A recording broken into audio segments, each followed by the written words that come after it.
बिस्मिल्लाहिर्रहमानिर्रहीम अस्सलाम वालेकुम। प्रोग्राम जुर्म सज़ा की हर कले ग्राउंड कतन को पनन प्रोग्राम के बाखबर को च पतेर हफ्ता के जमुंगा प खैर पख्तूनख्वा प मुख्तलिफ सिमों के कम जुर्मुना रामखित शवी दी पदे बांधे बा यो नज़र अचो कमुंगो गुरु पे खबर हवाले था नु पे खबर के मुख्तलिफ द स्ट्रीट क्राइम चिकम दगा डकैतियानी दी पदे की इजाफा शवी द रोज़ाना प बुनियाद बांधे मुंगुरु तकरीबन द हर ताणे प हदूद की द रोज़ाना प बुनियाद बांधे दा किस्मा पे रामखित की पुलिस दे खिलाफ कार्रवाई की खलक हम निसी बिया हम दा वाक़यात न कमीगी द दिन अलावा कमुंगो गुरु नु पे खबर के डकैते हम सेवा शिवी दो कमुंगो गुरु पे हफ्ता के द डकैते द रवान काल चिकम गठ डकैती शिवी दा नागा प फकीराबाद की द यो कोरना ओवल लस्तोले सर और सरी 15 लाख रुपए चिकम ने नागा प टिकड़े शिवी दी दाशान द मंशियात हवाले सर का खबरों को नु पे खबर के द दगा मंशियात इस्तेमाल हम रवान दे बेरा दिन अलावा कमुंगो गुरु लकी मरवत और बाजवड़ तरफ तो गुरु नु पदे 13 हफ्ता की दुआ अफसोसनाक पे खैराम खते शवी दी च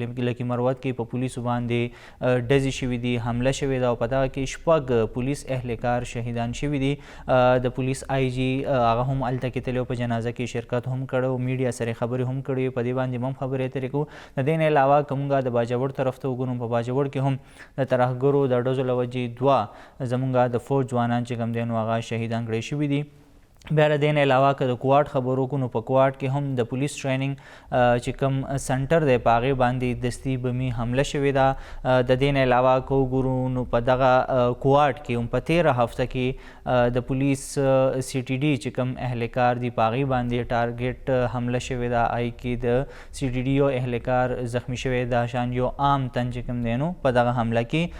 जख्मी शवेदे दगा टोलो चिकम हमले शवी दे चिकम हमलावर दी आगा तरस पूरी नामालूम कसानों खिलाफ FIR दर्ज करी शवी दी और दगा शान को गुरु पकवाट के ब्याद हवाई फायरिंग और यवाजी कुवाड ना मुंगा टोल खैर पख्तूनख्वा खबरों को नो पटोल खैर पख्तूनख्वा के कल हम चिवदुनी खुशहाली भी हवाई फायरिंग की हो पकवाड के दवाद दौरान चिकम देनो डजी शवी दी पर दगा डजू के द जल्मी चिकम रोनो आगा वजले शवे दे द दिन अलावा कमुंगा दरगा खबरों को द डी खान खबरों को नुपी डी खान के हम द डजू पे खारा मखित शवे दो द नामालूम वसलावालू पर डजू के 2 कसान मर शवी दी राजू उड़ुम्बे व खबर को द पे खबर हवाले सराच पे खबर के पला रुकुसो की दल की मुंगता मुख्तलिफ द पुलिस एहलकार पर नज़र राजी चागी पेट्रोलिंग कई आगी दगा स्ट्रीट क्राइम मखनीवे की खुदागे बावजूद हम दगा स्ट्रीट क्राइम सेवा की कमुंगा खबरों को द सिटी पेट्रोल नागा हम पर मुख्तलिफ गाड़ों के पदगा सरकुन बांधी गिरजी आगी दगा गश्तुना कई और कोशिश आगी दावी चिदल तकम जराइम पेशा खलक आगे गिरफ्तार के द जुर्मुन मखनीवे उशी द दिन अलावा जमुंगा द खैर पख्तूनख्वा पुलिस द पेखवर लपारा यो मनसूबा शुरू करे वा दागी न दनन यो काल वड़ान और दागी यो काल पूरा शो आगा दा बाबिल फोर्स वा और बाबिल फोर्स ला मुख्तलिफ मोटरसाइकिल्स वर्कड़े शो चागी व पदा मोटरसाइकिल्स बांधी गिरजी पला रुकुसो के चिकम दगा रहजनी कई पला रुकुसो के वलाड़ी शू की कई दगा खलक बार रानी सी ददी मखनीवे बांधे व कई द दिन अलावा कमुंगा उगुरु नुदलता के जमुंगा आम चिकम पुलिस ते आगे हम मुख्तलिफ जीवनों के नाकील गोली दगा जुर्मुन मखनीवे के खुबिया हम दारा महत की द पेखवर अवाम पदे बांधे से हुई आया पुलिस दुमरा कोशिश कई आगे सिटी पेट्रोल जोड़ करे दे अबाबिल फोर्स जोड़ करे शो दागी यो कालम पूरा शो जमुंगा चिकम ऑपरेशनल पुलिस ते आगा हम मौजूद दे द मुख्तलिफ तानो चिकमी चौके दी आगे नाकाबंदे हम लगूली दी दगा पे खबर के CCTV कैमरे हम पस जीवनु किश्ता पटोल पे खबर की निश्ता हो पस जीवनु किश्ता दे दागी फुटेज उमरा फुटेज बावजूद दिल तक के दगा खलक न गिरफ्तारी की दगा मुलजिमान द दी निशानदही बसंग की सेफ सिटी प्रोजेक्ट पर चिकम दे आगा कल कंप्लीट की दगा हम यो गढ़ सवाल है पदी टूल सीजों बांधे खबर अतर को हुजूम बे द पेखवर अवाम सर खबरी कड़ी दागी तासुरात मरागसी चागी दलता पदे पेखवर के जान महफूज गणी न गणी और द पुलिस पाड़ा बांधी दी सवी ददी खबर और राजू पदे ब्या खबर को नून सभा सर जी हालात दास देखे ना नून सभा गरीबी दे लासा अवाम दुमरा अगस्त तंग देखे ना हर सड़े कोशिश की अगर रिजक दास हैरान नाच दे अब कोशिश की स्क्रीन दा राजी और दे पुलिस वाला हम दास इशू की आगा यो इस्ता खबर दा यो टोल बाजार 2 किसान दे दाचे ता पूरा कोलिशी अगर दे हुकूमत पे पकार दे दा अब बिल फोर्स दे आम सिटी पेट्रोलियम दे दाल एक जियात की दे मसलो बने हल ना दिल दा खो जमम शाप हम दे माते पता दे इलाका दे ना दा इलाका डाडे सास इलाका दे और दिला चौकी घर दे मुखे अंदर शेर हम दे दिल सिक्योरिटी खान रजक थाना दे दाल दिला चौकी चौकीदार दिल सिक्योरिटी मुखे ना खला جی زموږ د بازار سکیورټي خپل چی څوکیداران نشته پولیس د طرف هیڅ سکیورټي موږ ته فراهم کیږي نه اوسه پورې دا تاسو کته چې دلته صرافه مارکیټ هم دی کرنسي هم جولري والم دی یو نشته دلته او زموږ سکیورټي بیخي نشته سوای خپل چې کوم بازار صدر دی او هغه ته زموږ شته څوکیداران نور څوک هم نشته دلته اویلیبل د سیستم دا خبره ده چې دوی هایرینګ کوي لګیا دي خو هغه ناٹ انف پاپولیشن زموږ ډېر زیات دی عوام او رست روزه زموږ خلک دی خوشانه روان دي پېښور سټي ولې چې بیگ سټي دی او فورس زموږ چې دی لیمیټډ دی هایرینګ نشته د دوی او کسان نشته ورسره دومره او وسایل هم دومره نشته ورسره چې زموږ ټوټلی 100% وکړي سټریټ کرایم دومره دی چې موږ خپل موبایل اوپن نه ګرځولی هم نشو دومره یریږو چې بایک والی یا په لاره را رواني تماچه ورسره سم چی موږ یریږو جیب کې سزر یا څه پیسې کیش نقدي نشو ګرځول زمون بازار داسې کاروباري لحاظ وانه نه که جرم پیشه خلکو نه محفوظ دی الحمدلله کسٹمر هم دلته محفوظ دی الله احسان دی نور څه خبرې دلته نشته داسې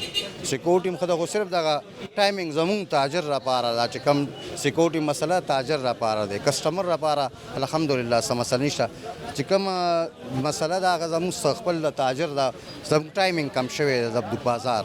سار ټایمینګ کې او ماخام ټایمینګ مخکې موږ تقریبا کې ناستو 8-9 بجو پورې اوس موږ سار راشو 11 بجې او ماخام بینو تقریبا ټایمینګ ټول شپږ 15 غنټې راو نو بس د دې حل کوم ګورنمنت په روباسي موږ خلکو سره خو د دې حل نشته چې څه د دې حل روباسو هم ګورنمنت سره د دې حل چې سره روباسي او دغه خو ډیر زیات شوی پولیس هر رنګ نوې فورس راځي لګیا دي خو څه خاص رد عملونه شو بار کرایم زیات شوی دي سړی تاجر هم محفوظ نه دي عوام هم محفوظ نه دي ورځ په ورځ وانه سنس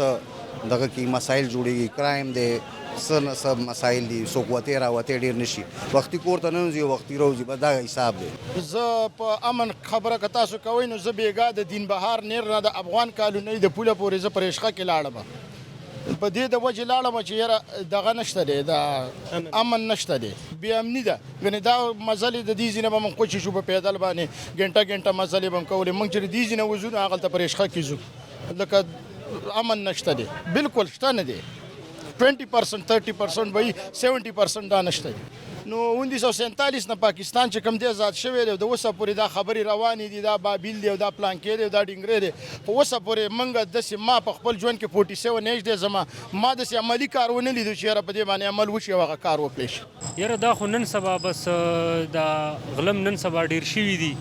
هر انسان له پکار چې د خپل ځان حفاظت وساتي که نه هر ځای کې بس اله ګولم سیوا سوې ده پولیس خو هم لکه خپل کوشش خپل هر څه جاري ساتي خو بیا هم عوام له پکار دي چې لږ ګزاره کوي هر کس له پکار دي که نه چې ګزاره وکړي او بل مسلمان سره مدد وکړي او خپل ځان خیال وساتي او بس خپل هغه وخت ښه تیروي نو زندګي ښه تیریږي او زندګي هم هغه ده وخت هم هغه دی خو بس دا خلک لږ بدل شوي دي په دې وجه باندې بس دا مسلماني لږه ډېره زیاته کمزوري شوې ده دا ډېره ګرانه ده چې د دې اصل وجه دغه ده مطلبي شی دغه ده چې ګراني ډېره زیاته ده او غریب سړی چې کوم دی بل څه کوي به دغه ګریم سټریټ کرایم دې وجه ډېر زیات شوی دی نو دې لپاره حکومت دا پکار دی چې کم نوجوانان دي هغوی ته تعلیمونه یې کړي ښه بلا تعلیمونه دي او جابونه وغیرہ نشته دي نو پکار ده چې دې لپاره جاب دي ته ملو شي ټول چې کوم دی موجوده حالات چې کم روان دي که نه دې کې د حکومت هېڅ کردار پاتې نه شولو او چې څومره مثال بابل یا نور فورس سیوا کېږي په دې کې چې کومه دی نو فلحال هېڅ رزلټ مخې له رانه لولو ورځ ته ورځ چې کوم دی د حالات دغه شانتې ګمبیر کېږي عوام ته هېڅ سهولت په دې موجوده بحران کې دغه لاس له رانه لولو په کار خو دا وه چې د موجوده حکومت هم په دې کې چې نو خامخا داسې اقدام پورته کړی چې عوام ته سهولت میلاو شوی دی او راتلونکي وخت کې چې کوم دی هم د دې توقع موږ د حکومت نه کوو خو چونکې موږ ته دا په نظر باندې نه راځي او ځای په ځای چې کوم دی نو دا واردات کېږي او د دې هېڅ مخنیوی اوسه پورې ونه شولو خبره داسې ده که نه چې زه ځان سیف نه ګڼم 3 پیرې خو ما نغلا شوې ده په فقیرآباد تاڼه کې ما FIR هم کړی دی خو څه ایکشن پرې رانه اک قرض باندې 4 کسان ما سره غلا شوی دی ورسېدې هغوی نه ما نه تقریبا 80,000 روپۍ یو واغستې 50,000 روپۍ موبایلونه یې واغسته نه حکومت به سوده دی باقاعده تر دې حده پورې چې سی سی ټي فوټیج هم راغلی چې هغه موږ ایثار کړی دی هغه موږ نه موبایل اخلي پیسې اخلي ګوري لګیا دی خو څه حقیقت نشته بس وایي د دې دا حل دی پولیس والا راته وایي شکر وباسه چې بچ شوی وایي ویش دی نه نو دا ما دا خبره کوي نو زه به پولیس والا ته نور څه ووایم په ښار سټي کې ته وګورې ابابیل خلک ګرځي منمه خو څه اکشن نشته څه خلک باندې یو سړی روان دی کولیا هغې سره تماچه ده ښکاره ډزې کوي یو سړی په سړک کولي ګرانو کتونکو تاسو د دغه پېښور عوامو خبرې واورېدې هغې هم دا وایي چې دلته کې کم دغه سټریټ کرایم دی هغه روزانه په بنیاد باندې سیوا کیږي د هغې کمی نشته دی او ایون دلته کې داسې کیسز هم رامخې ته شوي دي چې د پولیس اهلکار د دغه رهزنو ښکار جوړ شوي دي هغې نه موبایل پیسې اخیستې د وسلې په زور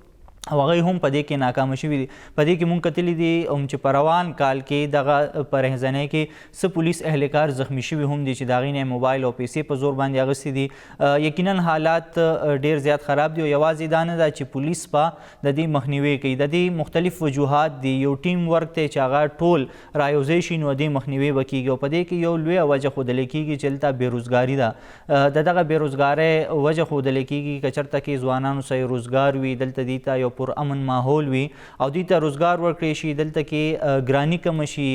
حالات کنټرول شي نو بیا به داسې قسمه پیښې نه رامخې ته کېږي کله هم چې په یو سوسایټي کې روزګار نه وي ګراني وي خلکو له د خپل خېټه مړولو لپاره چې کوم دی نو هغې سره وسایل نه وي نو بیا داسې قسمه خلک راځي هغې د وسلې په زور د نورو نه دغه نوړی شوکي او د ځان دپاره اخلي نو دی کې د حکومت هم لویه ذمهواري ده زموږ چې کوم ډسټرکټ اډمنسټریشن دی پولیس دی دلته دا ټول رایوځای شي نو هله به د دغه څیز مخنیوي کېږي که موږ وګورو د نن نه تقریبا له 7 کالو وړاندې په پېښور کې داسې قسمه صورتحال نو ایون ترهګري وه خو د سټریټ کرایم چې کوم حالات دي هغه داسې نو موږ به د کراچۍ مثال ورکولو چې په کراچۍ کې خلک نشي ګرځېدی تا نه به څه وخت هم په رڼا ورځ خلک راځي موبایل به دنالي پیسې به دنالي د زنانو نه پر شوګي او هغه حالات چې کوم دی نو راغلي دي پېښور ته او ایون پېښور نه د اسلام آباد ذکر مونږ وکړو په اسلام آباد کې هم په روان کال کې چې کوم د جرایم پیشه چې کوم شره ده هغه هم ډېره زیاته سیوا شوې د اسلام آباد په شان ښار کې چې هغه د پاکستان یو سیف ښار ګڼلی کېږي چې هغه ډېر زیات محفوظ دی هلته هم داسې قسمه پیښې رامخې ته کېږي د لکي مروت حوالې سره به هم خبرې اترې کوو د دغه پېښور جرمونو حوالې سره به هم خبرې اترې کوو د ابابیل فورس چې کوم یو کال پوره شو کارکردګۍ حوالې سره به هم خبرې اترې کوو خو زه اوس یو وړې شان دمې طرف ته دمې نه پس راځو په دې باندې خبرې جاري ساتو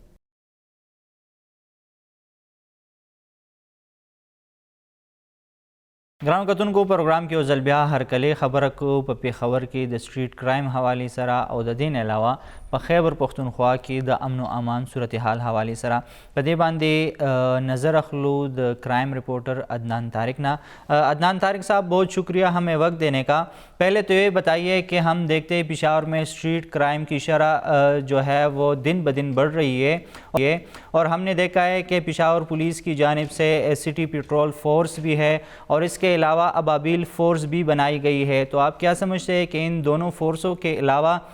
باوجود ہم دیکھتے ہیں کہ اسٹریٹ کرائم دن بدن بڑھ رہی ہے کیا وجوہات ہے کیا آپ سمجھتے ہیں کہ پولیس کو اپنی اسٹریٹجی جو ہے وہ چینج کرنی چاہیے؟ جی بہت شکریہ آپ کا سب سے پہلے تو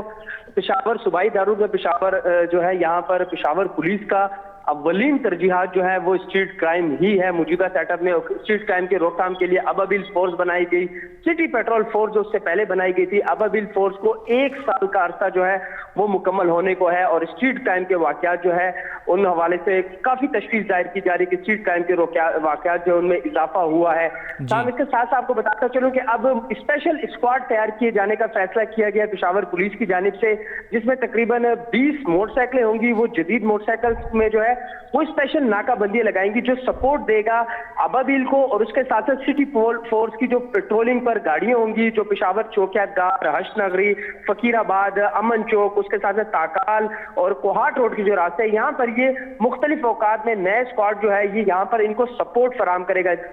ہاٹ ایریا جو ہوں گے اسپاٹ جو ہوں گے وہاں کو روک تھام کرنے کے لیے اسٹریٹ ٹائم کے لیے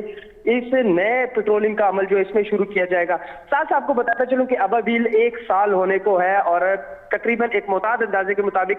Peshawar central command and control room को 86,000 से जायद कॉल जो है उन पर इन्होंने रिस्पांस किया है। कई शहरियों की मदद के लिए पहुंचे हैं, लेकिन स्ट्रीट क्राइम पेशावर पुलिस के लिए एक बड़ा चैलेंज है जिसके हल करने के लिए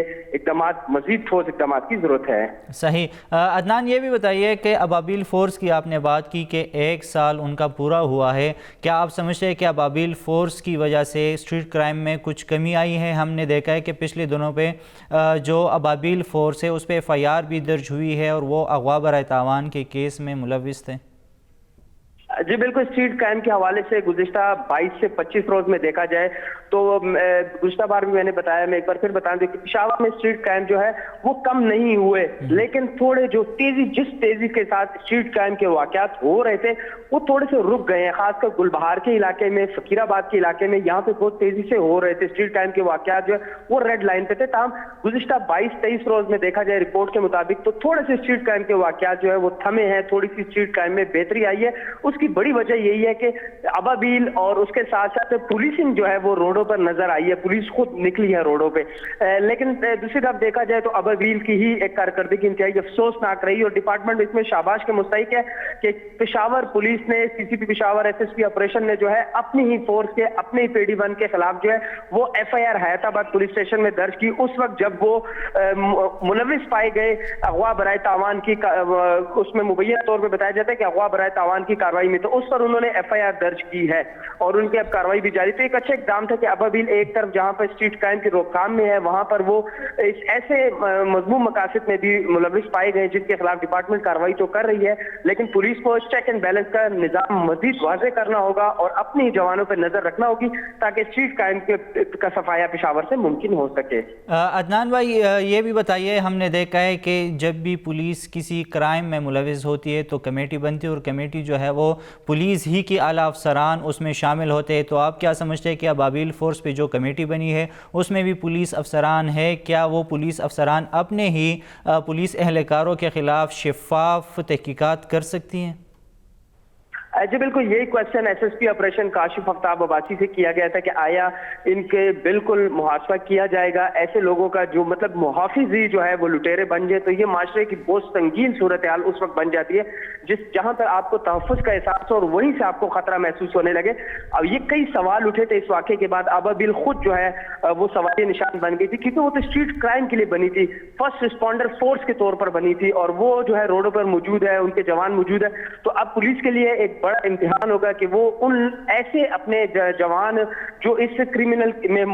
मुलविस थे, खासकर ये हैदराबाद वाला जो वाकया हुआ जिसमें अबाबिल वाले बराह रास्त मुलविस थे, उनके साथ एक सरकारी बिल्डिंग का चौकीदार भी मुलविस था। तो पुलिस के मुताबिक बताया जा रहा है कि उनके खिलाफ FIR दर्ज करने के बाद बाकी कानूनी कार्रवाई जो है वो होगी। उम्मीद जाहिर की जा रही है कि वो पिछली कार्रवाइयों की तरह ना हो, बाकायदा ठीक ठाक उनके खिलाफ डिपार्टमेंट के तहत जो है वो भी इंक्वायरी होनी चाहिए। जी सही। अदनान, जिस तरह स्ट्रीट क्राइम है, दूसरे जराइम भी है, पुलिस को इसके अलावा एक और चैलेंज का सामना है और वो है दहशतगर्दी। हम देखते हैं कि खैबर पख्तूनख्वा में मुख्तलिफ वाक़यात रोनुमा हुए हैं। पिछले हफ्ते हमने देखा कि लकी मरवत और बाजवड़ में एक अफसोसनाक वाक़या पेश आया था। आप क्या समझते हैं कि पुलिस जो है वो इस मकाम पे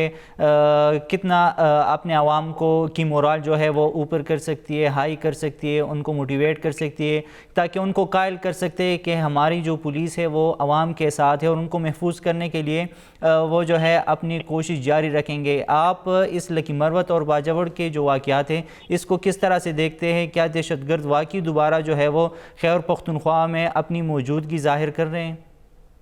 जी बिल्कुल, इंतहाई अफसोसनाक वाक़े थे। जितनी मजम्मत की जाए उतना इंतहाई अफसोसनाक थी और इसमें कोई शक नहीं कि खैबर पख्तूनख्वा पुलिस जो है कि शहादतों की एक तवील दास्तान है और वही शहादतों का सिलसिला जो है वो जारी है। लकी मरवत का इंतहाई अफसोसनाक वाक़या जो सुबह सुबह पेश आया और उसके बाद जो है सेंट्रल पुलिस ऑफिस में उस दिन एक आला सतह इजलास भी था, लेकिन IG खैबर पख्तूनख्वा मोअज़्ज़म जहां अंसारी ने जो है तमाम मसरूफियात को तर्क करके हंगामी दौरा वहां का किया और खुद अपने शहदा के जनाजों में शरीक हुए और न सिर्फ सिर्फ शरीक हुए बल्कि वहाँ की पुलिस ने एक मुतालबा भी आईजी से किया कि वहाँ पर एक कंट्रोल रूम की जरूरत थी जनूबी अजला के लिए। तो आईजी खैबर पख्तूनख्वा ने वहाँ पर उसी दिन ही जो है वहाँ पे कंट्रोल रूम कायम करने के हवाले से जो है वो बड़ा फंड भी वहाँ पर जारी किया। और हालिया दहशतगर्दी की लहर इंतहाई खतरनाक नजर आ रही है क्योंकि बराह रास्त पुलिस ही टारगेट हो रही है। जनूबी अजला में ये वाकयात जो है बढ़ रहे हैं और पुलिस जो है वो ग्राउंड पर है, शहरियों के साथ बराह रास्त होती है, नाकाबंदियों की होती है, तो पुलिस का टारगेट जो है वो आसान होता है। गुज़श्ता आईजी खैबर पख्तूनख्वा से भी ये सवाल किया गया था कि दहशतगर्दी के वाकयात में जो इजाफा हो रहा है इसको कैसे देख रहे हैं, तो उनका भी ये कहना था कि अवाम के तहफ़्फ़ुज़ के लिए पुलिस हर मार्ग पे नजर आएगी, खड़ी रहेगी और कहीं भी कोई बड़ा ऑपरेशन करना पड़े, कहीं पर भी कोई किसी किस्म का स्टेप लेना पड़े तो खैबर पख्तूनख्वा पुलिस फ्रंट लाइन पे रहेगी। सही। अदनान, अगर हम देखें कि जनूबी अजला है या जितनी भी हमारी कबायली अजला है उनमें जो दहशतगर्द है उनके लिए सेफ हीवन ही है, वो वहाँ पे छुपे हुए हैं, तो क्या इंटेलिजेंस बेस पे कुछ स्ट्रेटजी है कि उनके ख़िलाफ़ कार्रवाई होगी? स्पेशली जो हमारे जो नेबर कंट्री है उसी तरफ से भी कुछ कार्रवाइयाँ होती है, तो क्या उसको टैकल करने के लिए कोई खुसूसी प्लान बनाया गया है? अगर नहीं बनाया गया तो आप क्या समझते हैं कि इसके लिए कोई खुसूसी प्लान नहीं होना चाहिए ताकि हुकूमत के साथ मिलके इन सब चीज़ों को टैकल कर सकें? सर देखिए, इंटेलिजेंस बेस ऑपरेशन जारी हैं, इतनी बड़ी दहशतगर्दी की जंग मुकम्मल होना और अभी उसमें बचे कुछ जो चीजें हैं वो भी चल रही हैं, पुलिस की बड़ी शहादतें भी हो रही हैं, इसमें कोई शक नहीं कि दहशतगर्द अपने होने का एहसास दिला रहे हैं। लेकिन वो दहशतगर्दी भी हमें याद करनी होगी जब खैबर पख्तूनख्वा के चारों अतराफ बम धमाके थे, पेशावर में हर हफ्ते 3 से 4 धमाके होते थे, तो जनूबी अजला में ऑपरेशन भी जारी है, खासकर काउंटर टेररिज्म डिपार्टमेंट की बड़ी कार्रवाई वहीं पर है, हाई प्रोफाइल टेररिस्ट भी अरेस्ट किए जा रहे हैं। खत्ते की दूसरी जानिब की सूरत हाल, बदलती सूरत हाल के बाद जो है चीजें थोड़ी सी मैच्योर हुई हैं, तो उस हवाले से कुछ कहना कबल वक्त होगा। लेकिन एक बड़े ऑपरेशन से जो है वहां पर खैबर पख्तूनख्वा पुलिस दीगर इंटेलिजेंस इदारों के साथ मिलकर कामयाब ऑपरेशन भी कर रही है, जिसमें हाई प्रोफाइल टेररिस्ट मुख्तलिफ औकात में काउंटर टेररिज्म डिपार्टमेंट जो है उनको अरेस्ट करती है। इसके साथ पेशावर में भी गुज़िश्ता दिनों एक टेररिस्ट को जो है अरेस्ट किया गया था। साथ साथ खैबर पख्तूनख्वा के मुख्तलिफ दाखिली और खारजी रास्तों के हवाले से भी जो है वो सेंट्रल पुलिस ऑफिस ने एक पॉलिसी बनाई, जो मर्ज अजला है वहां पे भी नई बड़ी नाकाबंदी जो है वो लगाई जा रही है, खासकर जनूबी अजला से जो रास्ते दीगर अजला के साथ जो है वो दाखिले होते। तो एक वक्त है, सख्त वक्त गुजरा है, थोड़ा एक सख्त वक्त मजीद है कि केपी पुलिस जो है वो फ्रंट लाइन पर है और वो कोई वक्त ऐसा नहीं कि केपी पुलिस जो है वो कहीं पर उसका मोराल डाउन हुआ हो। दहशतगर्दी की जंग है और अब लग ऐसा रहा है कि दहशतगर्द बराह रास्त मुकाबले तो कर रहे हैं, लेकिन केपी पुलिस ने जो शहादतें दी वो भी याद रखना होगी। अदनान, हमने देखा है कि और आईजी साहब ने भी इस बात की तस्दीक की है कि जितने भी दहशतगर्दी के वाक़यात होते हैं तो उसमें ज़्यादातर जो अमेरिकन वीपन्स हैं वो इस्तेमाल होते हैं। तो आप क्या समझते हैं कि ये जो ऑटोमेटिक वीपन्स इस्तेमाल हो रहे हैं वो अफ़गानिस्तान में थे, चूँकि वहाँ से जो अमेरिकन फ़ौज थी वो निकली और उनका जो असलहा है वो इन्हीं तरह जो दहशतगर्द हैं उनके पास है, तो आप क्या समझते हैं कि हमारे बॉर्डर्स भी इतने क्लोज है, सिक्योरिटी सख्त है, तो किस तरह से ये असलहा पाकिस्तान मुंतकिल हो सकता है और फिर पाकिस्तान हुकूमत और पाकिस्तान अवाम और फिर पाकिस्तान पुलिस के ख़िलाफ़ इस्तेमाल हो रहा है? जी बिल्कुल, इस पर तो कल गुज़िश्ता रोज़ आईजी खैबर पख्तूनख्वा से बात हुई और गुज़िश्ता एक माह से ये खबर गर्दिश में थी और आईजी खैबर पख्तूनख्वा मुअज़्ज़म जानसारी ने इसकी तस्दीक भी की कि अफगानिस्तान में बदलती सूरत हाल के बाद जो है अमेरिकन जब अफगानिस्तान से वापस गए तो उनके जाने के बाद वहाँ जो असर रह गया वो अब खैबर पख्तूनख्वा में इस्तेमाल हो रहा है। इसी हवाले से आईजी खैबर पख्तूनख्वा का ये भी कहना था, सूबे के सरबराह पुलिस फोर्स के कमांडर हैं, कि इस बात को उन्होंने जो है वफाकी सतह पर भी उठाया और इस पर वो बात होमवर्क भी किया जा रहा है। कुछ बारीक पहलू भी हैं जिनको कहना कबल वक्त होगा, डिस्कशन के मौजू में नहीं हम ला सकते क्योंकि खित्ते की सूरत हाल ऐसी, हमें अपनी मुल्क पाकिस्तान खैबर पख्तूनख्वा के लिए देखना होगा, सोचना होगा और ऐसे मतलब चीजों को हम अभी कहना वक्त हो कि क्या पॉलिसी बनाई जा रही है। तो इंतहाई अफसोसनाक वाकया है अगर वहां से दहशतगर्दों की जानिब से या ये वाकयात सामने आ रहे हैं अफगानिस्तान में बदलती सूरत हाल के बाद अमेरिका का असला जो वहाँ छूट गई यहाँ पे इस्तेमाल हो, तो ये इदारों के लिए एक सवालिया निशान है, इस पर होमवर्क करने की जरूरत है। जी अदनान, अदनान, आखिरी क्वेश्चन, हमने देखा था कि कलदम TTP के साथ सुबह पाकिस्तान की हुकूमत जो है वो मुज़ाकरात भी कर रही थी, तो आप क्या समझते हैं कि सूबाई हुकूमत उसमें कुछ पेशरफ कर सकती है? जिस तरह के बयानात हमने देखे, बैरिस्टर सैफ साहब ने भी दिए थे मुज़ाकरात के हवाले से कि उनसे मुज़ाकरात हो रही है और जितने भी यहाँ पे वाक़यात है वो TTP कलदम के जो नाराज़ ग्रुप है वो कर रहे हैं। तो क्या इस हवाले से कुछ बातें आई हैं, कुछ शवाहिद मिले हैं कि ये वही लोग हैं जो इनसे नाराज़ है और उनसे मुज़ाकरात करने की कोशिश की जाएगी? क्या इस तरह से कुछ अब हालात है कि मुज़ाकरात दोबारा शुरू हो और ये वाक़यात ख़त्म हो जाएं? पे तो मुज़ाकरात जो थे वो होते रहते हैं, वो बॉर्डर के इस जानिब उस जानिब छोटे बड़े वाक़यात होते हैं। जब भी कुछ ऐसा वाक़या होता है तो हुकूमती सतह पर बातचीत भी होती है और होनी भी चाहिए। दोनों तरफ जो है वो लोग बैठे हुए हैं, बातचीत करने की जाती है। तो माजी में भी हुई है, अगर कहीं पे कुछ खम आया भी है तो बातचीत होनी चाहिए, बातचीत के जरिए मामला हल होते हैं। खैबर पख्तूनख्वा में हालिया दहशतगर्दी के जो वाक़यात हुए उसके बाद तो मजीद चाहिए कि बातचीत होनी चाहिए कि पुलिस बराह रास्त टारगेट हो रही है, आया इनको रोकना होगा। ऐसे वाक़यात को रोकने के लिए ही जो है वो इक़दाम करने होंगे। सूबाई हुकूमत अगर बातचीत कर भी रही है तो उसे मजीद उनमें जो है तेजी लानी होगी। कोई नाराज लोग है तो उनके खिलाफ बातचीत जो सिलसिला जो है उसको जारी रखना होगा। जी सही, बहुत शुक्रिया अदनान हमें टाइम देने का। ग्राउंड कुतुन को तासोद अदनान तारिक खबर और आगे हम डेर ब्रीफली चिकम दगा सिचुएशन और आगे बयान को चिदिल तक सुमर हम दगा तरह गरे वाक़यात की दागे खिलाफ चिकम पर इंटेलिजेंस बेस बांधे कम ऑपरेशंस की कम पर चिकम पट मालूमाती पागे बांधे यो स्ट्रेटजी देख पले और दगा तरह गरो खिलाफ ऑपरेशन की गई भी दगा शान मुंगा कतली पर मुख्तलिफ कार्रवायानों के तरहगर वजले शिवी हम काउंटर के और अदेना अलावा गिरफ्तार शिवी हम दी पस ग्रुपुना च पदागा टारगेट के लिंक स्पेशली मुलवी सुम को पेखबर के हम कतली चिदासी ग्रुपुना आगा गिरफ्तार शिव चागी पर टारगेट के लिंक के मुलवी सुम अदेना अलावा कमुंगो गुरु पदागा तरहगर वाक़यात के चिकम वसले इस्तेमाली दगा वसले चिदानो आगा अमेरिकन दा अफगानिस्तान जंग के चिकम इस्तेमाल शिवी दा आगा चिकला दगा द अमरीकी फ़ौज दा अफगानिस्तान वो तो लाड़ो दगा नेटो फोर्स दागे नपस वसला दगल तपात शो बाकायदा आगा वसला न सिर्फ अफगानिस्तान के बल्कि दगा पाकिस्तान त हम प दगा बॉर्डर बानी रोड़ेदली दल तक इस्तेमाली की दे चिकम तस्दीक ते आगा द खैबर पख्तूनख्वा पुलिस मशर मुअज़्ज़म जा अंसारी सेब चिकम देन आगे हम तस्दीक करे च वाकई द इस्तेमाली की दल तक दागा यो खतरनाक खबर है। दिन अलावा कमुंगा उगुरु नलता द खैबर पख्तूनख्वा प दगा कबायली ज़िले दी प मुख्तलिफ वक्तों की उमदा शान वाक़यात रामखदगी की कमुंगा स्वात वाखलू कमुंगा बाजवड़ वाखलू और दिन अलावा कमुंगा दगा खैबर ज़िला वाखलू पदे के हम दासी किस्मा पेख रामखद शुवी दी जू IG मुअज़्ज़म जान सारी दगा लकी मरवत पेख पर अड़ बांधी से भी ली दी दाई खबर उरू और ब्या राजू पदे वाइनूर डिस्कशन को। बिस्मिल्लाहिर्रहमानिर्रहीम। मैं इंतहाई दुख और तकलीफ़ के साथ आज लकी मरवत में आया हूँ। मेरी हमेशा कोशिश होती है किसी ऐसे मौके पे आऊँ जब अपने जवानों के साथ हम बैठ के बात भी कर सकें, उनके मसाइल को भी हल कर सकें और उनके साथ एक वक्त की रोटी भी खा सकें। मगर आज का मौका ऐसा था कि मैं इमरजेंसी में, मुझे जब सुबह को पता चला तो मैं निकला पेशावर से। जनाजे में मैंने शिरकत की और अपने तमाम लोगों के साथ या उनके लवाहिकीन के साथ भी मेरी मुलाकात हुई। ये एक बहुत अंदोनाक वाक़या भी है और ये दहशतगर्दाना कार्रवाई जो है इसकी हम पुरज़ोर मज़म्मत भी करते हैं और हम इस बात का अहद भी करते हैं कि इंशाअल्लाह इस ज़मीन को, इस धरती को हर किस्म की दहशतगर्दी से पाक करेंगे। यहाँ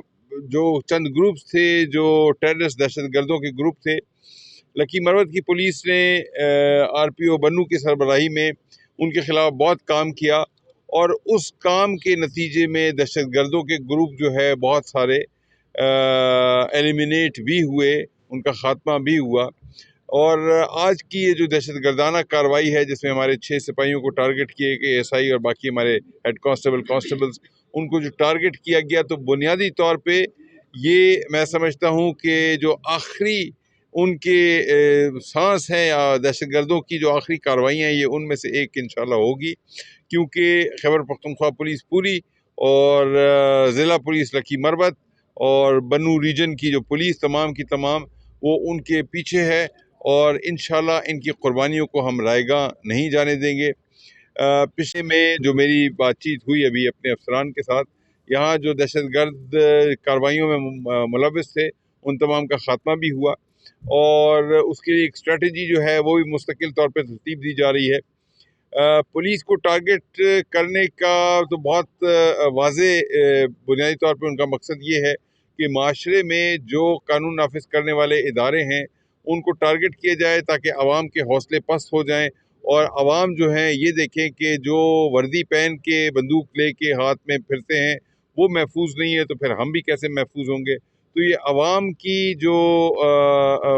मोरल है उसको लो करने की एक कोशिश थी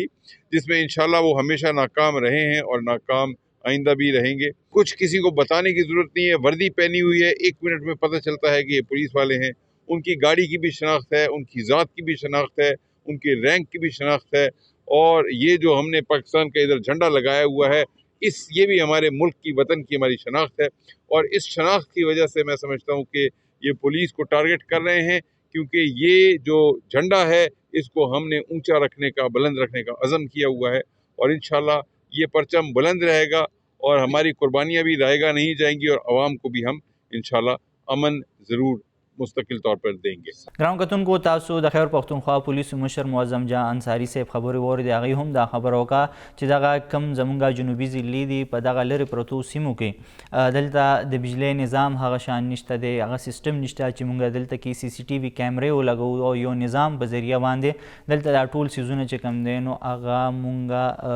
وګورو، هغې منیټرینګ وکړو، هغه څیزونه چې کوم دی ټیکل شي دلته کې په اسانه طریقه باندې. خو دغه د سهولیات فقدان شته دی، دا نه چې نشته دی او دې سره سره چې دلته کم پولیس دی نو هغه به هم مونږ د دغه جدید وسلې هغې له ورکول پکار دي چې د دغه کم زمونږ دښمن دی هغه دومره طاقتور دی نو هغې دپاره به زمونږ پولیس زمونږ فورس هم هغه عمره ځان چې کوم دی نو طاقتور جوړوي. د هغې نه پس به د دغه خلکو مقابله کیږي او د دې دپاره هغې ویل چې دغه خیبر پښتونخوا پولیس دی دا په فرنټ لاین باندې موجود وي، د دغه چې زمونږ د خیبر پښتونخوا کم عوام دی حفاظت په یقیني کوي، د دغه عوامو مورال به کله هم ډاون کېدو ته نه پرېږدي، پهله شهادت به دوی ورکوي، د هغې نه پس به چې کوم دی نو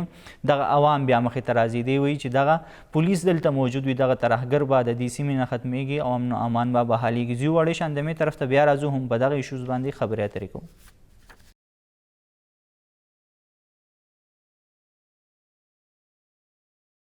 ګران کتونکو پروګرام کې یو ځل بیا هرکلی خبره کوو د لکي مروت افسوسناکې پیښې په اړه چې ترهګرۍ پیښه شوې ده، په پولیس باندې حمله شوې ده او په دغه حمله کې د پولیس شپږ اهلکار چې دی هغه شهیدان شوي دي. دغه ترهګر چې کوم هغه په تیښته کې کامیاب شوي دي. پولیس وایي چې د هغې خلاف سرچ اپریشن په علاقه کې روان دی او په انټیلیجنس بیس باندې هم دغه کاروایانې کیږي او وقتاً فوقتاً مونږ په دغه ټول خیبر پښتونخوا کې کله هم چې داسې قسمه پیښې رامخې ته کیږي نو د هغې نه وړاندې په کم انټیلیجنس بیس باندې چې کم اطلاعات ملاویږي نو دا خلاف اپریشن کیږي. په دې باندې به خبرې اترې کوو زموږ نماینده محمد وسیم سره. وسیم ډېره مننه موږ ته د ټایم راکولو. دا راته ووایي چې په لکي مروت کې کومه دغه افسوسناکه پیښه رامخې ته شوې ده، د هغې نه پس صورتحال څه دی په دغه علاقه کې، د سیکیورټي څه صورتحال دی تر اوسه پورې، آیا څومره سرچ اپریشن شوي دي، سیکیورټي څومره سخته کړې شوې ده، دغلته کې صورتحال دا وخت څه دی هغې نه مو خبر کوي. بالکل دا چې کله دا پیښه شوې ده نو په هغې کې دغه پولیس ګاډي چې کوم دغه یو میلې ته روانو چې په دې باندې په لاره کې دغه حمله وشوه نامعلومه وسلوالو. هغې نه پس بیا اپریشنونه شروع شول، اطلاعات راغلل، په هغې کې بیا مستقیم پورې څه کاروایانې هم شوې دي چې هغه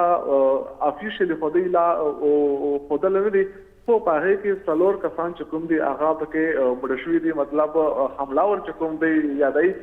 حملاور چې کوم دي څلور کسان د دوی په اپریشن کې چې کوم دي هغه خلاص کړي شوي دي چې کوم په دې حمله کې ککړ وو. هغې نه پس چې کله آی جي راغی دی جنازې ته راغی نو هغې هم په خپلو خبرو کې یوه دغه اشاره وکړه چې نن چې کومه ترهګري شوې ده هغې کې چې کوم کسان ککړ وو هغه ټول انجام ته رسولي شوي دي. هغې نه پس چې کوم د په علاقه کې پولیسو ځای په ځای باندې سرچ اپریشنونه هم شروع کړي دي، ناکامبادیانې هم لګېدلي دي، چې کوم دی چوکیات دي تڼې دي په هغې باندې هم سیکورټي سخته کړې شوې ده. سیاسي زه به په دې ځای کې دا خبره وکړم چې زمونږ بنو ډیویژن چې کوم دی په دې کې چونکې حالات خراب دي په شمالي وزیرستان کې هم څه د پیوژنه کېږي په بنو کې هم داسې چې دا واقعیات مخې ته راځي خو لکه مروت چې کوم دی په دې کې یوازې پولیس ډپارټمنټ چې کوم دی هغه ډېر زیات ټارګټ شوی دی وخت باندې یو داسې هفته ډېره کمه تېرېږي چې په هغې کې یو پولیس یا دوه پولیس چې کوم دی هغه ټارګټ شوي نه یا د هغې چوکیات چې کوم دی هغې باندې حمله یې نه شوې هغې باندې فایرینګ نه شوې هغې ته د بم نه وي غورځولې شوې. محمد وسیم دا هم راته وایي چې دغه واقعیات کیږي د تقریبا فریکوینټلی مسلسل دغه قسمه پیښې رامخې ته کیږي نو دغه ترهګرو خلاف هم چېرته کې کاروایانې شوي دي او کامیاب وي چې پای کې ترهګر نیولی شوي وي یا وژلی شوي وي؟ پولیس له طرفه هم کارویانې روانې دي تر څو پورې چې د ګرفتارۍ خبره ده نو لازمي خبره ده چې ترهګر چې کوم دی هغه د دې ګرفتارولو ته بالکل ځان نه ورکوي هغه ځان پرې وژني خو خپل ځان چې کوم دی هغه ګرفتارولو ته چېرته هم نه ورکوي. دغه شان به سکیورټي ادارې چې کوم دی هغه د دې ګرفتارولو نه پلتر دوی هغه چې کوم دی د دوی وژنه چې کوم دی هغې ته زیاته ترجیح ورکوي یعنې د ترهګرو ګرفتاري هغه چې کوم دی هغه بیا په ګرفتاري په صورت کې ترهګر چې کوم دی هغه یا دوی نه چې کوم دی مفروض کېږي یا په دې باندې اټیک کوي نو د هغه چې کوم دی ډېر ترهګر داسې دي چې هغې د سر قیمتونه هم ولګولي شوي نو لازمي خبره ده چې هغې ګرفتاري نه بلکې هغې باندې شوټ آرډر وي هغه دوی بالکل هغه چې کله هم دوی ته اپریشن کې دغه مخې ته راځي نو هغه دوی وژني وخت باندې ترهګر هم د پولیسو په اپریشنونو کې مړ کولی شي خو دغلته سوال دغه پورته کېږي په پولیس ډپارټمنټ باندې هم دغه سوال اوچتېږي چې آیا په لکي مروت کې صرف یوازې پولیس اهلکار ولې ټارګټ کېږي آیا دغه د دوی په پولیس ډپارټمنټ کې دننه داسې اثر او رسوخ د دې ترهګرو شته چې آیا هغه دوی ته معلومات ورکوي یا څوک کوي یا څه کوي وسیم دا هم راته وایي چې دغه پیښه رامخې ته شوه په دغه علاقه کې لکي مروت کې دا وخت د عوامو چې کوم مورال دی هغه په څه پوزیشن باندې دی آیا خلک کنفیوز دي خلک هېرېدلي دي کاروبارونه متاثره شوي دي نه دي متاثره شوي د عوامو رایې څه د عوام دا وخت څه فیلینګ لري؟ تر څو پورې چې د کاروبارونو یا د عوامو د افغان خبره ده نو خلک زمونږ خلک چې کوم دي هغه د دې سره اوس بلد شوي دي لکه څنګه چې ما وایي چې دا وخت باندې دغه اطلاع دغه شان کارویانې کېږي ترهګري هم کېږي نو خلک چې کوم دي هغه د دې سره بلد شوي دي هغې دپاره دا یوه نوې خبره نه ده خو رسمي خبره ده چې په کومه علاقې کې دغسې یوه غټه افسوسناکه پیښه وشي د هغې خامخا خفګان وي په علاقه کې خوف وي خو بیا هم په لکي مروت کې چې کوم مونږ نن چې کوم اپډیټ واخیستل یا پرون کوم اپډیټ واخیستل نو کاروباري سرګرمیان چې کوم دي هلې ځلې چې کوم دي هغه هم بالکل دغسې روانه دي مختلف تنظیمونو له طرفه سوسایټي له طرفه د پیښې کې چې کوم شهیدان شوي دي هغې سره غمرازي هم کېږي وخت باندې د هغې کورونو ته هم خلک ځي هغې دپاره احتیاجي مظاهرې هم کوي هو لکي مروت کې چې اوس پوزیشن دی هغه بالکل هغه دی نارمل دی خلک چې کوم دي هغه ترهګرۍ نه نور ستړي دي خو هغه چې کوم دی چې کوم د دوی ترهګري پیښې دي د دې نه چې کوم دی دی دومره په خوف کې نه دي لکه څنګه چې تاسو ووایئ چې یاره دا یوه واقعه وشوه دې سره به کاروبارونه هم متاثره شي نو داسې خبره بالکل مخې ته نه ده راغلې خلک چې کوم دي هغه د دې سره اوس بالکل بلد شوي دي. صحیح ډېره مهرباني محمد وسیم مونږ ته د وخت راکولو څنګه وسیم وویل چې دلته په دغه جنوبي اضلاع کې دغه قسمه پیښې مسلسل کېږي او د خلکو مورال چې کوم دی نو هغه ډاون نه دی بلکې های دی خلک اوس د بده مرغه د داسې قسمه پیښو سره چې کوم دی نو عادت شوي دي همدغه صورتحال د نن تقریبا 10-12 کال وړاندې د دغه پیښور په پیښور کې به دلته کې افسوسناکې پیښې کېدې بمي دماکې وې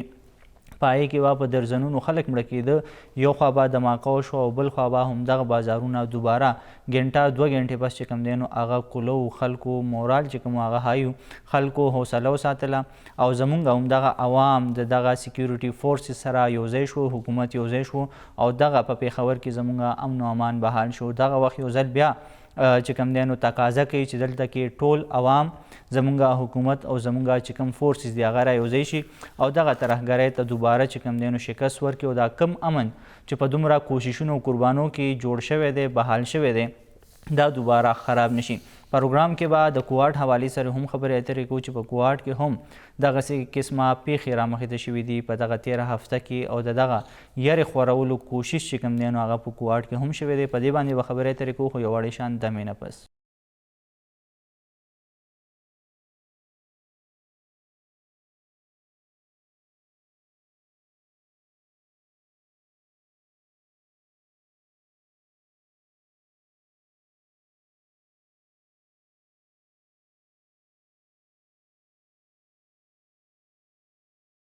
ګران کتونکو پروګرام کې یو ځل بیا هرکلی او خبره کوو د کوواټ حوالې سره. په تېره هفته کې کوواټ کې هم مختلف پیښې رامخې ته شوي دي. کومه لومبۍ پیښه چې وه نو هغه د پولیس پر ټریننګ سکول باندې دستي بمي حمله شوې وه او د دغه چې کوم پولیس ټریننګ سکولو په دغه دستي بمي حمله کې یو ټیرر یو وحشت خورولو چې کوم دی نو هغه کوشش شوی دی. د دې نه علاوه که موږ وګورو نو د پولیس اهلکارو باندې د ټارګېټډ چې کوم حملې دي هغه هم روانې دي. دلته کې که موږ وګورو په دغه هفته کې د سی ټي ډي یو اهلکار په مختلف واقعاتو کې چې کوم دی نو هغه زخمی شوی دی. نامعلومه کسانو په هغه باندې ډزې کړې وې او دې نه علاوه یو عام تن چې کوم دی نو هغه هم په دغه پیښه کې زخمی شوی. اوس که دې نه علاوه وګورو د ودونو حوالې سره چې په ودونو کې ډزې کېږي نو په دغه کوواټ کې هم یو داسې پیښه رامخې ته شوې ده چې په واده کې ډزې شوي دي او په دغه ډزو کې یو تن چې کوم دی نو هغه مړ شوی دی. په دې باندې به خبرې اترې کوو خپل همکار طاهر رشید سره. طاهر رشید دا راته ووایي چې په دغه کوواټ کې په تېره هفته کې مختلف واقعات رامخې ته شوي دي. که چېرته موږ د لومبۍ پیښې ذکر وکړو نو په پولیس ټریننګ سکول باندې دستي بمي حمله شوې وه. دغه نه مو خبر کوي تر اوسه پورې په دغه کیس کې څومره پیشرفت شوی دی؟ آیا چې کوم حملاور دی د هغه نشاندهي شوې ده نه ده شوې؟ د دغه خلکو خلاف د دغه ترهګرو خلاف چېرته کې څه کاروایانې شوي دي؟ مننه ضیا. سوره پورې تاسو د اولنۍ پیښې خبرو وکړه د آر ټي ډبلیو یعنې پولیس ټریننګ سنټر باندې چې کومه حمله شوه دا په 11 نومبر سهار وختي تقریبا 15 یا 15 منټه پاسه 15 بجې دوه موټرسایکل باندې سواره کسانو چې هغه کې یو چې کوم دستي بم وغورځولو هغه نه بعد چې کوم دی هغه په تېښته کې کامیاب شول او د دې پیښې چې کوم دی ضیا سی سی ټي وي فوټیج هم مخې ته راغلی دی. سی سی ټي وي فوټیج ته چې کله موږ وګورو نو هغه دوه کسان چې دی هغه کې یو کس چې کوم دی هغه موټرسایکل چلی او بل چې کوم دی موټرسایکل نه راکوز شي او دغه دستي بم چې کوم دی هغه واچوي په دغه باندې ټریننګ سنټر باندې. په دې سی سی ټي وي فوټیج نه چې موږ اندازه ولګو ضیا نو دلته موږ ته د پولیس کمزورتیا هم ښکاري ځکه چې هغه وخت هغه دوه کسانو که تاسو سی سی ټي وي فوټیج له غور سره وګورو هغه وارخطا شوي مطلب هغې نه یو ځل موټرسایکل پرېوته او بیا موټرسایکل هغې نه سټارټ کېده هم نه. نو که د دوران پولیس اهلکارانو یا پاسه چې کوم مورچې کې چې کوم اهلکاران ناست دي هغو که لږ غونته هم چمتووالی ښیلی وی نو دغه څه نه څه طریقې سره دی د هغه دوه کسانو بندوبست کې هغه کسانو نشاندهي کېدی شوله. بیا د دې نه بعد اوس چونکې دا کیسه چې کومه ده هغه سی ټي ډي انویسټیګیټ کوي لګیا نو سی ټي ډي زیاتره معلومات چې کوم دي هغه شیر کول نه غواړي. هغوی وینا دا چې دې باندې د تفصیلات یا معلومات شیر کولو سره په کیس باندې اثر پرېوځي کني او د دې نه علاوه چې کوم څومره هم دغسې حملې شوي دي یا ټارګېټ دغه شوي دي نو زیاته کې یو شی چې کوم دی یو فیکټر چې کوم دی هغه کامن دی او هغه دا چې کوم د دې د حمله کوونکو پیټرن دی حمله کولو طریقه ده هغه یو شانته دی. نو دې کې هم مطلب سوالونه پورته کېږي چې مطلب آیا دا یو ګروپ دی دوه ګروپونه دي یا درې ګروپونه دي خو چې کوم پیټرن یو دی کوم طریقې کار دی هغه یو دی نو ولې اوسه پورې سی ټي ډي یا پولیس چې کوم دی دغه کوم ملزمان دي یا حمله کوونکي ترهګر دي هغوی ته نه دي رسېدلي او اوسه پورې هغه نه دي نیول شوي او دا به هم زه تاسو ته ووایم ضیا چې دا مطلب لومبنۍ پیښه نه ده. دې نه مخکې هم په تڼۍ باندې په پولیس څوکو باندې او په مختلف چې کوم نجي پېټرول پمپونه دي هغې باندې هم دغسې حملې شوي دي خلک پکې ژوبل شوي هم دي. طاهر رشید که موږ وګورو په دغه تېره هفته کې د سی ټي ډي په اهلکار باندې هم یو حمله شوې وه د هغې څه نشاندهي شوې ده د ملزمانو؟ بیا څنګه تاسو ما خبر وکړه نو ما چې کوم چارواکي دي د سی ټي ډي والا یا د پولیس والا هغې ته ما خبرې شوي نو هغه فلحال څه قسم ته معلومات شیر کولو نه ډډه کوي لګیا. هغوی موقف دا دی چې مطلب مو دا تفصیلات ځکه نشو شیر کولی ځکه چې په دې انویسټیګیشن باندې فرق پرېوځي. خو څنګه ما د نه مخکې ذکر وکړو چې دا کوم سی ټي ډي اهلکار چې کوم په نښه کړی شوی دی په دغه پیښه کې یو سیول کس هم لګېدلی دی خو هغه خطایي کې لګېدلی دی. اصل ټارګېټ چې و دا سی ټي ډي اهلکار چې کوم رینک نه چې کوم دی اسسټنټ سب انسپکټر دی دا باقاعده توګه چې کوم دی دا ټارګټ شوی دی د سبي منځ ته لاړو او بیا چې کله دی جماعت نه بهر راوتو نو هغه وخت دوه کسانو یو کس چې کوم دی هغه لږه په فاصله باندې ولاړو او بل کس راغلی دی هغه په ده باندې حمله کړې ده. صحیح، ډېره مننه طاهر رشید مونږ ته د وخت راکولو. په دغه 13 هفته کې په کوارټ ریجن کې هم چې کوم دی دغه افسوسناک پیښې رامخته شوي دي چې د پولیس ټریننګ سکول باندې دستي بمي حمله شوې ده. د دې نه علاوه چې د پولیس د سی ټي ډي کوم اهلکار دی هغه هم ټارګټ شوی دی، هغه په دغه پیښه کې ژوبل شوی دی. د دې نه علاوه په کوارټ کې مونږ ته په واده کې دا خوشحالي چې کوم دی هغه په خفګان کې بدله شوې ده او داسې بدله شوې ده چې د ظلمي کوم ورور هغه په دغه بده پیښه کې مړ شوی دی. مونږ وکړه په دې پروګرام کې مونږ کوشش وکړو چې هغه مسلې ډسکس کو کم چې زمونږ دلته کې په خیبر پښتونخوا کې دغه امن او امان خرابولو کوشش کی او پای کې په 13 هفته کې مونږ وکړه چې ډېر افسوسناکې پیښې رامخته شوي دي. پای کې د باجوړ پیښه ده، پای کې د لیکي مروت ده او دغه شان د کوهاټ چې کوم دغه پیښې دا هم رامخته شوي دي. او بیا د ټولو نه لویه مسله چې کوم ده هغه پېښور کې دا وخت د سټریټ کرایم ده چې دا هم ورځ په ورځ باندې سیوا کیږي او بیا زمونږ عوام چې دی هغه دغه څیز نه ډېر زیات تنګ راغلي. اول به خلکو مثال ورکولو چې کراچۍ کې سټریټ کرایم زیات دی، څه وخت هم تاسو ناشوکه کیدی شي. اوس خلک پېښور یادوي چې په پېښور کې هم دغه چې کوم سټریټ کرایم دی هغه زیات شوی دی او اوس په کراچۍ نه یادو بلکې پېښور به یادو. پکار ده چې دغه زموږ حکومت زموږ پولیس د دې دپاره یو داسې سټریټجي جوړه کړي چې زموږ عوام دلته کې محفوظ پاتې شي. ګرانو کتونکو د پروګرام وخت سرته رسي اجازه غواړو. د الله په امان.